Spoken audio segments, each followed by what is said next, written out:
vamos a hablar un poquito de la conquista. Vamos a entender cómo fue la conquista. Sobre todo la conquista vamos a entenderlo un poquito también desde el corazón mismo del pueblo, qué era lo que estaban pasando, viviendo y sintiendo los indígenas por el proceso de la conquista.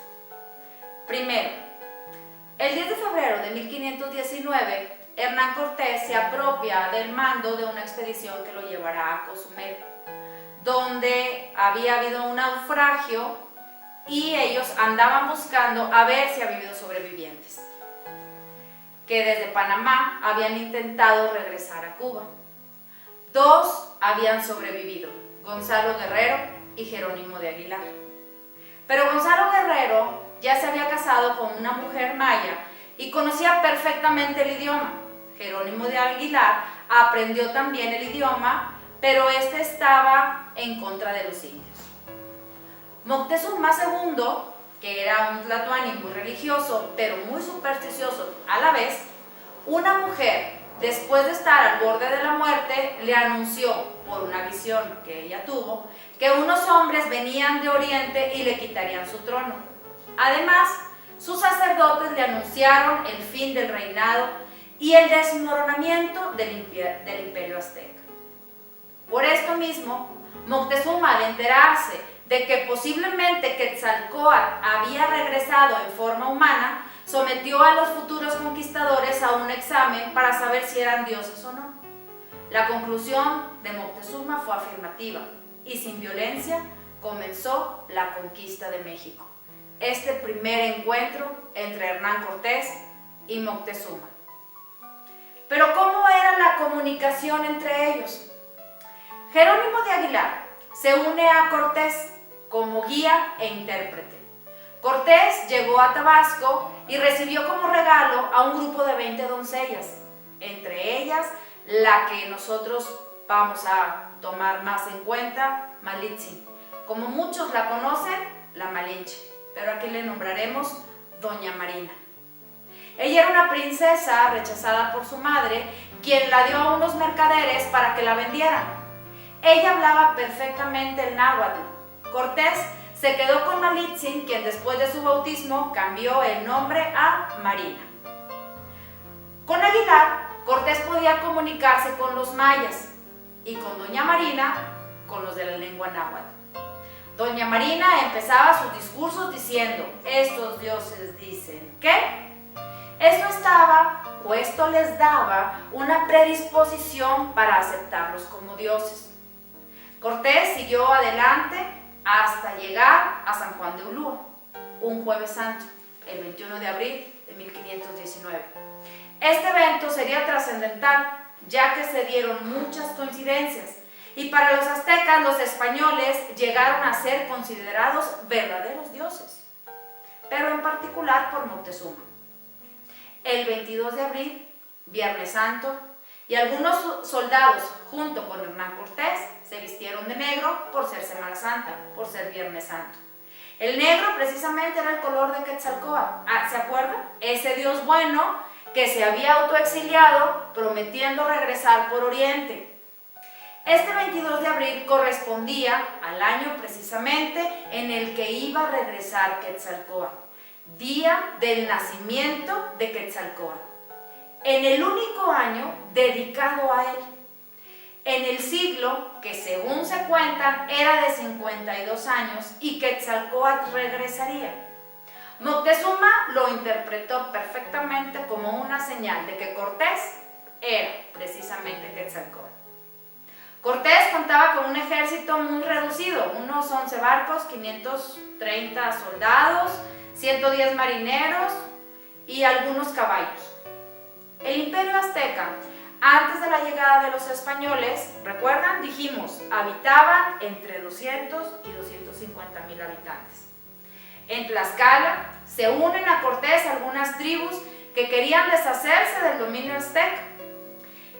Los aztecas eran un pueblo sumamente dominante. Muchos de esos pueblos eran dominados por los aztecas. Por eso odiaban a los aztecas y hacen esta alianza con Cortés para vencer a este imperio tan fuerte. Aquí es el encuentro de Moctezuma con Cortés. Aquí es el inicio del fin. Moctezuma sale al encuentro de Cortés por la calzada de Iztapalapa. Lo que al principio fueron honores, después por el comportamiento tan extraño de Cortés y de los españoles, se ha convertido en dudas e inquietudes. Todo lo que los aztecas valoraban, los españoles lo aborrecían. Y todo lo que los españoles adoraban, los aztecas lo aborrecían. Sin embargo, Moctezuma seguía creyendo que Cortés era Quetzalcóatl y por lo mismo no podía actuar en su contra. Después de que el pueblo dejó de creer que Cortés era Quetzalcóatl, planearon su muerte y la de todos los demás. Cortés recibe la noticia y después de cargar con todo el oro que pudo posible, huye. En esta huida los descubrieron y comenzó la matanza. Caballos, oro, soldados, aztecas y tlaxcaltecas caen por los lagos, rellenando los canales de cuerpos muertos en batalla. Esta fue la noche triste, aquella del 30 de junio de 1520. Moctezuma muere en manos de Cortés. Después se nombró a Cuitláhuac como sucesor de Moctezuma, pero este se contagia por la viruela y muere. Un hombre que venía en uno de los barcos, era un esclavo, venía enfermo de viruela. La viruela, al no existir en México, llegó a matar a más de la mitad de la población azteca. Prácticamente un solo hombre termina con todo un imperio. Como dijimos, 1492 es el descubrimiento de América por Cristóbal Colón. En 1519 Hernán Cortés toca tierras mexicanas y es confundido con Quetzalcóatl. En 1521 ya comienza la tragedia, Moctezuma es asesinado y en agosto cae la Gran Tenochtitlan. Pero como les dije al principio, no vamos a ver la conquista desde el aspecto totalmente histórico. ¿Qué era lo que estaban pasando, viviendo y sintiendo los aztecas con todo este proceso de la conquista? Pues ellos estaban viviendo una matanza cruel, una destrucción de sus ídolos y de sus dioses, también de sus templos, que recordamos que para ellos eran sumamente importantes, significado de una civilización. Al ser destruidos, precisamente era lo que se les estaba destruyendo, su civilización. Aunado a todo esto, el indígena empieza a perder ya el sentido de la vida, empieza la decadencia del gran imperio azteca. Esto hace que para los españoles sea muy conveniente esclavizar a los indígenas. Ellos realmente no los consideraban personas, los trataban como mulas o como animales de carga. Para los aztecas esto ya era sumamente depresivo. Tenemos nosotros que recordar la viruela que llega también en 1520, que es la viruela la que ayuda en todo el proceso de la conquista, porque en el momento en el que Hernán Cortés, aliados con los tlaxcaltecas, hacen una estrategia para vencer al imperio azteca, al llegar al imperio, la viruela ya había hecho estragos, había matado a más de la mitad de la población. La guerra, como podemos saber, se torna en favor de los españoles, que aliados con las tribus tlaxcaltecas, después de 3 meses de asedio, donde rodean totalmente la Gran Tenochtitlan, los aztecas ya no podían salir del gran islote, ya no podían suministrar ni agua ni alimento. El 13 de agosto de 1521 cae la Gran Tenochtitlan. Se da por conquistada esta tierra. Y aquí es donde los españoles empiezan a llegar los primeros evangelizadores. En 1523 llegan 3 frailes franciscanos, Fray Pedro de Gante, Fray Juan de Tecto y Fray Juan de Ahora. Pero 2 de ellos, Fray Juan de Tecto y Fray Juan de Ahora, salen con Hernán Cortés en una expedición y ellos fallecen. Entonces el único que sobrevive es Fray Pedro de Gante, que se uniría en 1524 a los primeros 12 frailes franciscanos. Se les nombra los primeros 12 porque estos frailes ya venían con la encomienda del Papa para bautizar y evangelizar a los naturales de estas tierras. Pero los frailes no lograban grandes conversiones, unas cuantas y con muchísima dificultad. ¿Con qué era con lo que se estaban topando? Primeramente con la incongruencia de algunos españoles que los esclavizaban, que los abusaban de ellos. Entonces los frailes, al ser ellos muy buenos, ellos trataban de todas las maneras posibles de tratar de bautizar, evangelizar y bautizar a estos naturales, a estos indígenas, porque al bautizarlos pasaban a ser hijos de Dios, personas con dignidad y respeto. Pero los indígenas, al ver la incongruencia de vida de los españoles, que ellos mataban, y ellos decían, matan con muerte deshonrosa, que ellos mentían. Para el indígena no era concebible la mentira. Ellos no mentían. Al ver que los españoles, conquistadores, algunos, no todos, mentían, decían, es que ¿para qué me convierto y me hago uno como tú?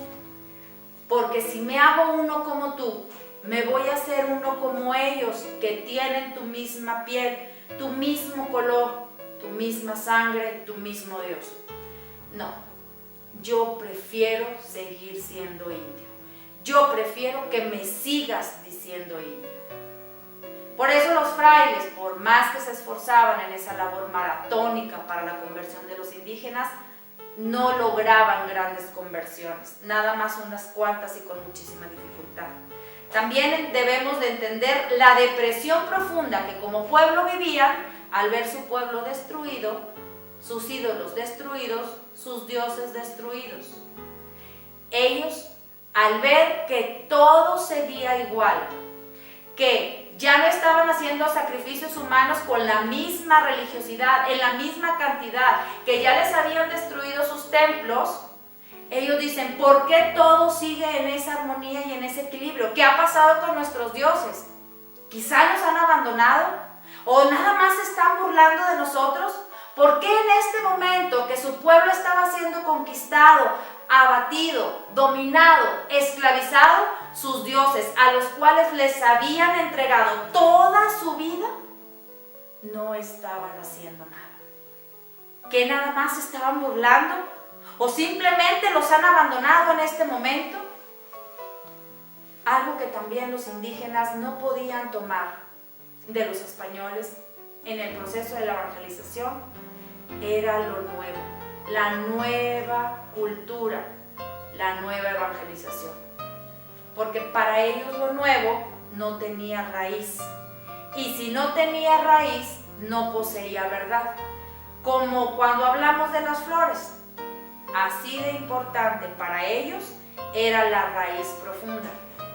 La ciudad que estaban construyendo los españoles, la estaban construyendo encima de su ciudad destruida. ¿Dónde está la raíz? Para ellos, dentro de su cultura, sumamente importante. Los templos que estaban construyendo los españoles, los estaban construyendo encima de sus templos destruidos. ¿Dónde está la raíz que para mí, dentro de mi cultura, dentro de mi mentalidad, es importante? Si tus templos los estás construyendo encima de mis templos, lo que tú vienes a ofrecerme no tiene raíz. Esto significa que no tiene verdad.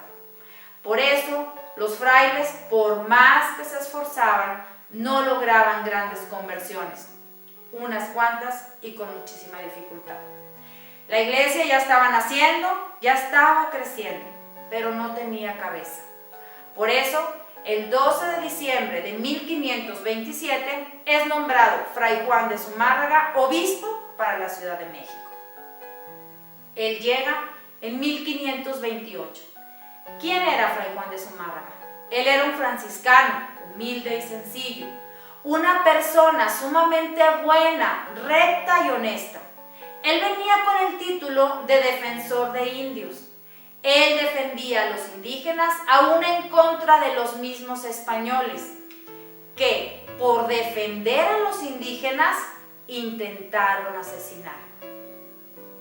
Españoles, católicos, intentando asesinar a su obispo por defender a los indígenas. Sí. ¿Cómo poder evangelizar? ¿Cómo poder evangelizar con la incongruencia de vida de algunos españoles? ¿Cómo poder evangelizar en esa depresión, sintiéndose abandonados por sus dioses? ¿Cómo poder evangelizar cuando su pueblo estaba muriendo por la viruela? ¿Cómo poder evangelizar ante aquello que les venían a proponer como algo nuevo si esto no tenía raíz importante para su tradición? ¿Cómo poder evangelizar en territorios tan inmensos, con diferentes lenguas, dialectos? ¿Cómo poder evangelizar ante tanta inclemencia del tiempo? ¿Cómo poder evangelizar con apenas 40 misioneros en toda América? Fray Juan de Zumárraga se esfuerza por tratar de evangelizar y convertir a estos indígenas, pero no lograban las grandes evangelizaciones, unas cuantas y con muchísima dificultad. Fray Juan de Zumárraga, esforzándose para que los indígenas se bautizaran y con esto pasaran a ser hijos de Dios, él le pide a Antonio Ortiz, a un predicador, que hable fuertemente en contra de todas las injusticias que están cometiendo contra los indígenas. Antonio Ortiz, en su homilía, habla fuertemente en contra de todos los abusos que estaba realizando la primera audiencia con los indígenas. ¿Esto qué hace? Que se molestan tanto que se levantan, estando en esa misa, se levantan, van hacia Antonio Ortiz, el predicador, lo toman de sus ropas, lo tiran del púlpito y esto casi lo mata. ¿Qué sucede? Al obispo Fray Juan de Zumárraga le arrojan una lanza intentando asesinarlo. Delgadillo arroja una lanza intentando asesinar a su obispo. Esta es la situación que se estaba viviendo. México Tenochtitlan queda en entredicho. Nuño de Guzmán, que precedía la primera audiencia, y todos los de la primera audiencia quedan excomulgados. Los frailes se van a Tlatelolco. Algunos frailes ya desanimados pensaban en regresar a España.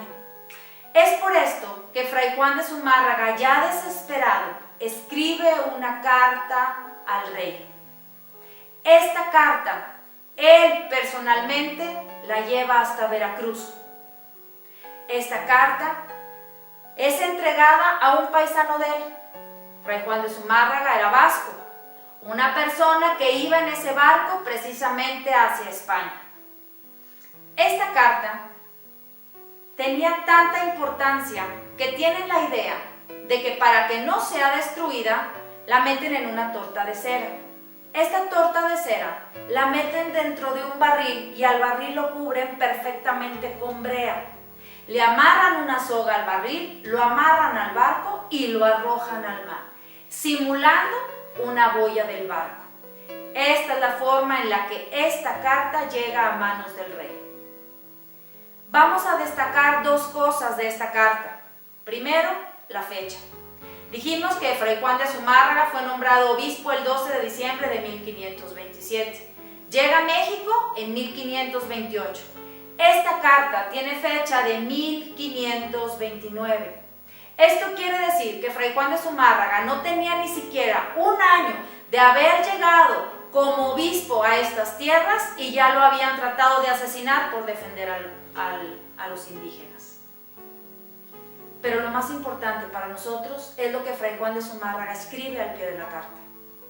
Porque él escribe: si Dios no provee con remedio de su mano, está la tierra en punto de perderse totalmente. Fray Juan de Zumárraga sabía que lo que estaba aconteciendo en estas tierras, únicamente Dios es el que podía venir y cambiar la historia de este país. Fray Juan de Zumárraga nunca visualizó que realmente Dios le iba a responder.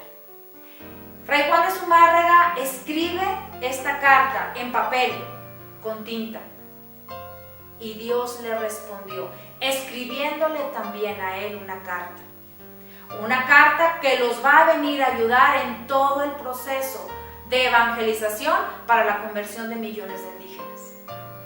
Esa carta, ¿dónde fue escrita por Dios? En una tilma de un macehual, en la tilma de Juan Diego. ¿Quién es la que nos trae ese mensaje de evangelización perfectamente inculturado?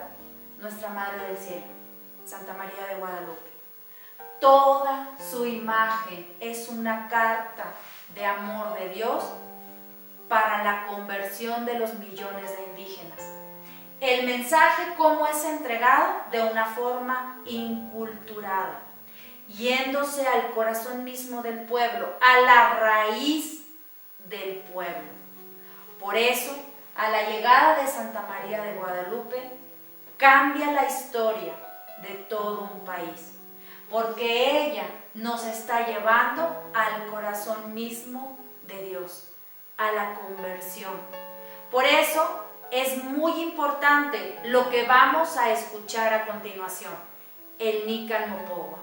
Ahí vamos a descubrir en el Nican Mopogua toda ese mensaje perfectamente inculturado que ella nos está entregando a través de su palabra, a través de su aliento, a través de todo lo que Juan Diego transmite por esos 17 años posteriores al acontecimiento guadalupano.